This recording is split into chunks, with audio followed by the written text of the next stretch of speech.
You're listening to PetLifeRadio.com.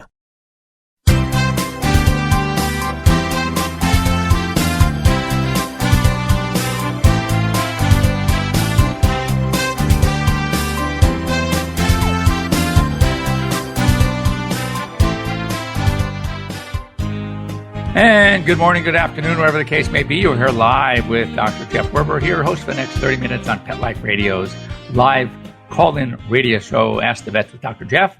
Live call-in, that means live. We're here now. And call in 877-385-8882. Once again, 877-385-8882. Even a better way to join us here live is to go on to Pet Life Radio, click on the Ask the Vets with Dr. Jeff tab, and scroll down, and you will see a Google Hangouts link. And you can actually directly get us here on Google Hangouts. If you're live on your computers right now, you'll see in the lower right a little screen, and you'll pop up on the screen along with me, have your pet with you or your pets, whatever the case may be, and we can talk. We can talk about anything you want. And that's why we're here. Thanks to our sponsors also, Bravecto, 12-week protection for fleas and ticks, and More Than a Cone, raising awareness of animal welfare through the arts. Really cool stuff. And, of course, Save This Life microchip. And anyway, first of all, if you did not change your clocks, you missed us because you went on an hour ago, and none of us were there. And I wonder what happened to Dr. Jeff. It's because you forgot to change your clocks. Fall back. So it is now the real new 9:04. And for those of you who did not do it, it's going to be 10:04. And you're going to say, wow, that's here in LA.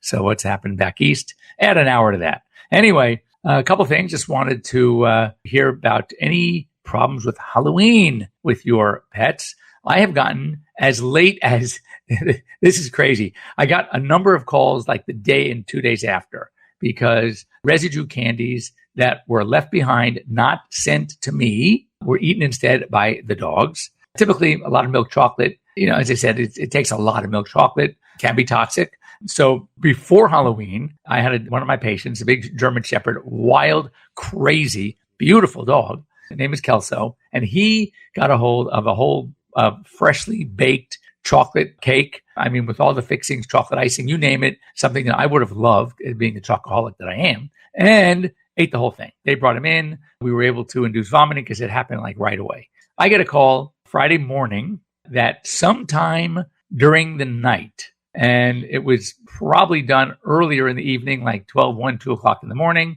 There was like 2 bags of unopened bags. Of course, that's nothing for a dog. And all chocolate, milk chocolate candies that were left over from Halloween. And at this point, I asked how long ago. It was certainly over 3-4 hours ago. So to induce vomiting at this point isn't really good. Milk chocolate, it would take even more because this dog's about an 80-pound dog. And I said, just watch him. P.S. he's fine. He had no problems, but maybe a little buzz. But it's so hard. He is such a wild, crazy dog anyway that it's so hard to tell if he was buzzed because of the candy or just buzzed because that's his personality. But that was it. No really serious problems. But, one of the things I picked up on Smart Brief from the American Veterinary Medical Association, I thought this was interesting. And that is that it's kind of crazy when you think about it, because let's face it, those of us that love animals are kind of crazy sometimes. So if you put it in that light, maybe it's not so crazy. But this comes from the National Retailers Federation. Predicts that Americans spent about $440 million on costumes to dress up their pets. And some of the biggies were pirates, lions, hot dogs, spiders, pumpkins, superheroes, you name it. These pets look like, you can go online and just check out like pet costumes. There are some really, really clever, cute costumes out there. Spending for pet costumes has doubled. Here it is. We just had 2017, doubled since 2010. So what was maybe a kind of a craze 7 years ago is now a humongous craze. We're not talking doubling every 10, 15 years. We're talking in 7 years, it went from 200 million to 440 million. That's insane. And this is also insane, embarrassing, call it what you want. 16% of Americans, 16% of you out there right now dressed up your pets for Halloween. That's a little bit frightening, but it is what it is. As long as the pets had a good time, as long as you had a good time, as long as nobody got hurt, as long as your pets tolerated the costumes well, so be it. Go out there and have fun. A lot of times, and I get it, when you have children, small children, and they're going out, they're getting dressed up, they get a kick out of their pets being dressed up as well. So I have to say to myself, is it better to have a pet in a family with kids and dress it up for Halloween, or not have a pet at all? And of course, I'll go with a pet dressed up for Halloween. So it's just one of those, cute things that you kind of wonder what made them do it, but they did it, and everybody has a good time. So it's cool. Here's some good news about the profession itself. And that is this, that first of all, veterinary medicine used to be the best. It still is in my book, but it was the best for everybody. Then let's face it, it is tough out there because veterinarians have not been able to keep up with the inflation when it comes to employee costs, insurance costs, inventory costs, that's drugs and supplies. So it's really a lot more difficult for a practice owner. It's a lot more difficult to make ends meet. And as far as salaried veterinarians, it is not what it used to be. So it's interesting. I think there are a number of reasons why the profession has gotten to the point where 80% of graduates, but also 80% of applicants to U.S. veterinary schools are women. And I think that part of it is because typically, and not to sound chauvinistic, but typically the breadwinner of the family is historically the husband, the man. And so when, women love to work, and they should find their passion, but they don't have the same amount of pressure. Then of course, when they are going to be taking off, if they don't want to start a family, then their schedules are going to vary a lot. And so much so that it is guesstimated that it takes somewhere between 2 and 2.5 women veterinarians to fill a single time slot. In fact, my associate, I have a female associate, fantastic, smart as can be, but only works 2.5 days a week. So that's kind of the way it is. So one of the reasons why we're losing the men is because as much as they may love animals, and certainly my colleagues do, I have a male associate who's a phenomenal veterinarian, but it's more difficult to earn what they'd like to. For example, a salaried veterinarian here in Los Angeles would have a tough time buying a house here in Los Angeles. They'd have to live somewhere in the outskirts. That's not good. And then tack onto that, kids in schools and maybe private schools, whatever the case may be, it's a tough haul. So I love to see this, that because of robust pet care and in the industry, of course, urbanization, rising affluence, and increased demand for food animal and food safety expertise, these are all contributing to a very healthy job market for veterinarians. And basically, they feel that opportunities for veterinarians will grow 18%, and for veterinary technicians, 20% by the year 2026. So that's really exciting to see, because I lecture at my old high school. I go back to my high school every year to lecture at Career Day. They have a really cool, well-promoted Career Day. They have like 250 professions represented, and I'm the only veterinarian there. And partly because in my high school, if I look at the era from my older sister down to my youngest brother, from the time my older sister started to the time my youngest brother graduated, it was 9 years, from 66 to 75. And in those classes, 5, 6 classes during that time period, there have been only 4 graduating veterinarians, future veterinarians. So when you think about that 4 veterinarians in all those years, when I'm sitting in a classroom, and this class is 500 students in the class, in the grade. So I'm sitting in a classroom, about maybe 30 kids sign up, and I do 2 sessions. So I'm talking about 60 kids every career day that think they want to become veterinarians. And I have to give them the hard facts that it is really, really tough. It's tough to get into. It's tough to finish. You got to be really smart. No kidding around when you get to college. You really got to grind it, get down to the books, etc. And we talk about, the future of earning power. And interestingly, most of these attendees in the class are girls. And the guys, if I ask the guys, I say, I always do this. I say, what would you rather do? Would you rather look for a job, find a profession that you're just going to make tons of money, or a profession that you just have a major passion for? You'd love to go to work every day. And sadly, and not surprisingly, most of the kids, the boys are raising their hand, they want to make a ton of money, which is okay. And the women, of course, they want to find their passion. So of course, if you could do both, that's great. But I think that right now, of late, it used to be, I'll give you a side frightening note. The number one medical profession that the highest suicide rate amongst medical profession was dentistry. And sadly, veterinary medicine is catching up. And I know personally of a number of veterinarians for whatever reason. And again, to commit suicide, that's a whole other discussion about one's mental state, about, one's deep-rooted problems. But even still, it's frightening. It's really scary. So it's good news for the profession. On another note, if those of you that have horses, especially in North Carolina area on the eastern seaboard, Eastern equine encephalitis, a mosquito-borne disease, has claimed 6 cases, killed 6 horses already. And so the recommendations by the state veterinarian in North Carolina, but I would think any nearby state, because of mosquito population, that horses, mules, and donkeys, if you have them, if you own them, if you're listening, make sure they are vaccinated against EEE. That's Eastern equine encephalitis. This is really cute, and this is a cute one to leave before our quick commercial break, but that there's some studies done on, are people more sympathetic to pets or to people? And not really surprising, but this research company, it was a charity research. They were wondering what prompts people to give to charity. So they put people out there, and for dogs that needed help, financial help, and people that needed financial help. And of the respondents, more people would rather give money to help dogs than they would other people. That's from my perspective, that's great. But still, it kind of says something about our social status here and how we feel about other people versus how we feel about pets. And another study, they wondered what stressed people out more, if there were a problem with puppies being victimized or people being victimized, and talking about how stressed they are when they read or hear about the two. And again, more people got stressed out when they heard about puppies being victimized than about people being victimized. I think, that has a lot to do also, like you ask people, if your friend and your dog are drowning and you can only save one, who would you save? Most people will go for the dog. And I think their feeling is that people should be able to help themselves more, and pets are rather helpless. And therefore, if they have to help, they're going to help the one who's more helpless. So anyway, I thought that was pretty cool.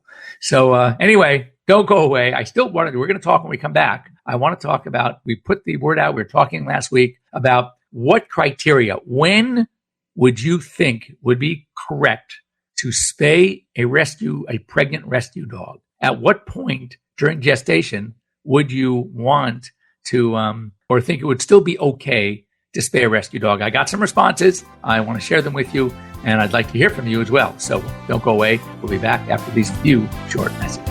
Sit, stay. We'll be right back after a short pause. Well, 4 to be exact. As a dog, I know a lot about fleas and ticks, so trust me when I say no other tasty chew protects dogs as long as Bravecto. One Bravecto chew keeps fleas and ticks away for up to 12 weeks. Be a good human and ask your vet about Bravecto. Bravecto may cause vomiting. She was thrown out of a pickup truck. Somebody threw him out of a car and shattered his leg. They found her walking on the streets. Many have been abused, malnourished, eating garbage. Scabs, itching, licking, missing fur. There's this commercial on TV that the ASPCA does. They want you to send in $19 a month for a dog in the shelter. I think you should go and adopt a dog from the ASPCA and then get that dog on Dinovite. DINOVITE.com. You don't need to spend thousands on vet bills. The answer is nutrition. The omega-3 fatty acids. Flaxseed, zinc, alfalfa. The digestive enzymes that are cooked out of regular dog food. When you rescue a dog, you've got to feed him right for life. Every rescue deserves at least 90 days of Dinovite. 859-428-1000. 859-428-1000. Dinovite is nutrition. Dinovite for life. DINOVITE.com. Let's talk pets. Let's talk pets On Pet Life Radio. Pet Life Radio. PetLifeRadio.com.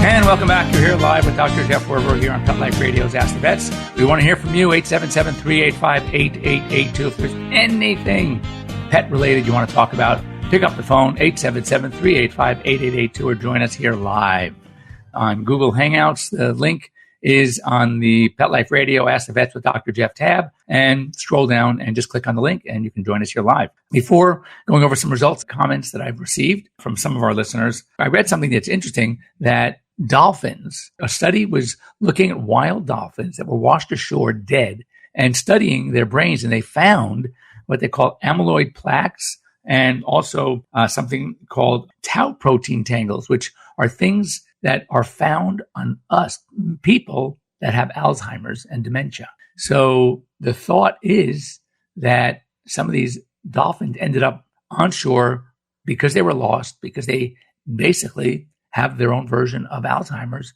or dementia. So it seems like we're not the only mammal, which I find not only is it interesting from a research standpoint, now I think more could be done, because once more and more organisms, animals, people, whatever, have a certain disease, more money goes into research. So I think that's really good. And this was kind of sad that because of poaching, a lot of baby elephants are losing the maternal figures, their mothers and aunts, all right, that seem to stay within the pack of elephants. And so these young become majorly socially disadvantaged because they don't have that mother figure to teach them. And they learn so much. So these animals are slow to mature, and they're really slow to what we call social cohesion, because they haven't had their mother figure to learn from. And so that's, it's really sad when you think about it. And I think, you want to stand up against something, stand up against poaching. So we posed the dilemma last show about when, first of all, I don't know if there is really a definite right or wrong answer. I think it's very personal. I think it has a lot to do with many other external factors that would mold the decision. But we talked about when, for these rescue groups that are, of course, limited financially, limited by space, and knowing that dogs in this country are being put to sleep by the millions. And not because they're bad dogs. It's because there's not enough forever homes, and there's not enough space for these dogs in shelters, dogs and cats. So at what point do we say it is okay to spay a known pregnant female? In other words, abortion. And I would tell you that, as I mentioned last week, that for most of the rescues I work with, and for my own personal tastes, once a skeleton is starting to calcify, where it's visible on an x-ray, where you have a real live animal, I don't like to spay these. I recommend that mom should have the pups or kittens. Some believe that as soon as on an ultrasound you can see a beating heart, despite the fact that there's still a little nub, just a fetus, that at that point they should not be spayed. Let them go to term. And there are some that feel that they just don't want to bring more unwanted pets into the world. And therefore, anytime you can spay them, just spay them, as long as it's before they're born. And I would say that, to me, that I'm uncomfortable with that. I'm also uncomfortable with, as soon as you see a beating heart, that I can understand the issues and where the problems, where they lie and why. Again, in the ideal world would be plenty of homes, plenty of money, plenty of space, and therefore every single dog, every single puppy will get adopted, not at the expense of another. And the argument is that for every pet, puppy, kitten that's born, where that newborn is being adopted, there is an older, often puppy, young dog, or a young adult dog, or even a senior dog that is not getting adopted and is being put to sleep. So it's a very, very, very complicated issue. And I was, happy that most sort of agreed, with me. As I said, I am never comfortable. It's almost like I will refuse to spay a dog where the puppies are totally visible on an x-ray already. Skeleton's formed. You can see the skull. That's a puppy or a kitten. When they're just little balls of an embryo, a fetus, and you could, you start seeing the heart pumping, but you don't see anything. And on palpation, you just feel the fetus itself poorly developed. I can justify that a little bit better. But again, it would be great if we can let them all. But what's even better, what it would even be greater, is educating people. Get your pets spayed and neutered, because if we wouldn't have this dilemma, we wouldn't be faced with this if pet parents, pet owners were more responsible, making sure their pets were spayed and neutered, unless, of course, you are a legitimate, sophisticated breeder. By that, I mean not a backyard breeder. Yes, we all have cute animals. We all say, oh, God, I would love to have one of the puppies from him or her.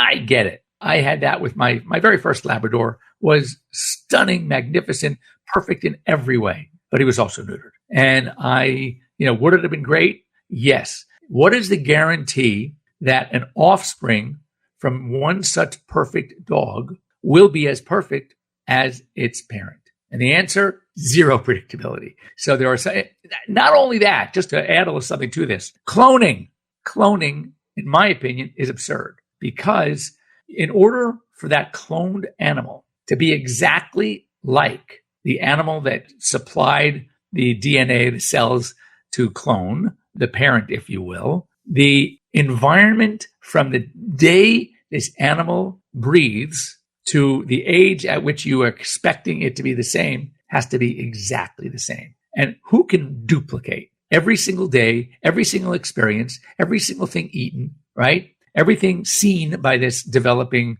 young, let's call it a puppy for argument's sake. It's a dog, okay? And there's no way to duplicate everything. So you think that I'm going to clone my dog and get the exact same dog? They may look the same, and that's about as far as it's going to go. So don't fool yourselves into thinking, and I'm sure you've heard of many stories both ways of even identical twins, meaning they're identical, being separated at birth.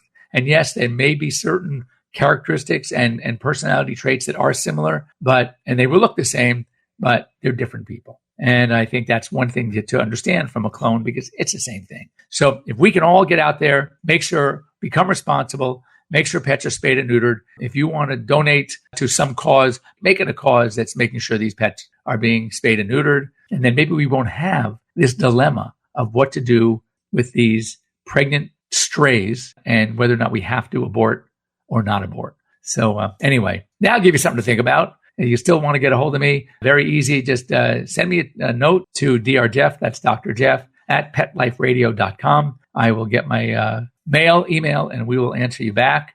Leave me a phone number, of course. So a lot of times, I'm much better at talking clear. You may notice that by my show. So I much prefer to have a conversation with you. So if you have a question about your pet or pets, you go ahead and send me an email to drjeff at PetLifeRadio.com with your phone number, and I will give you a call, and we can talk about your problem. It's a lot easier for me. And believe it or not, it takes a lot less time for me to do that than it's to sit down at a computer and start typing. Anyway, have a great week, everybody. Hope your pet stays safe. It's getting cooler here in the West, so I imagine there are parts of the country that are getting really cold. I am looking forward to snow in the mountains. So anyway, have a great week, and we will be here same time, the new time, no more daylight savings next week here on Pet Life Radio's Ask the Vets with Dr. Jeff. Once again, thanks to Brevecto, to Save This Life, and to More Than a Clone. And we'll be here next week. Let's Talk Pets, every week on demand, only on PetLifeRadio.com.